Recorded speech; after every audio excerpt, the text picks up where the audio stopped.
y'all, how's it going? So a few weeks ago, I was in South San Francisco and I got a Mexican Iced Mocha at a local coffee shop over there.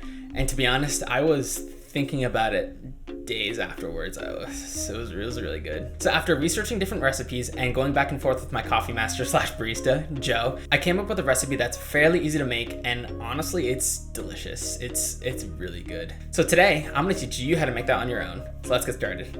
First, you're gonna need these items.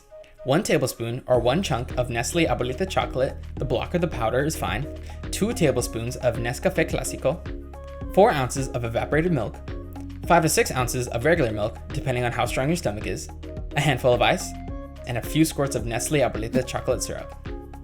Start by dumping 2 tablespoons of Nescafé into a cup or small mixing bowl. Grab 1 chunk of the Abuelita Chocolate, which equals about a tablespoon of it, and grind it up into a powder. If you already have the powder, then grab a tablespoon of it and dump it with the Nescafé. Next, heat up 4 ounces of evaporated milk. You don't need to boil it, just make sure it's warm.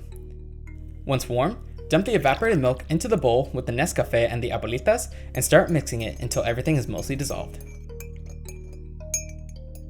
Now grab a cup or mason jar because you might be bougie AF, put a handful of ice into the cup, and squirt a bit of the Abuelita's chocolate sauce onto the sides of the cup.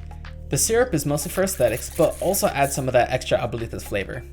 Dump the 5 to 6 ounces of regular milk into the cup. Once that cup is prepared, dump the coffee and Abuelita's mixture into the cup and then stir.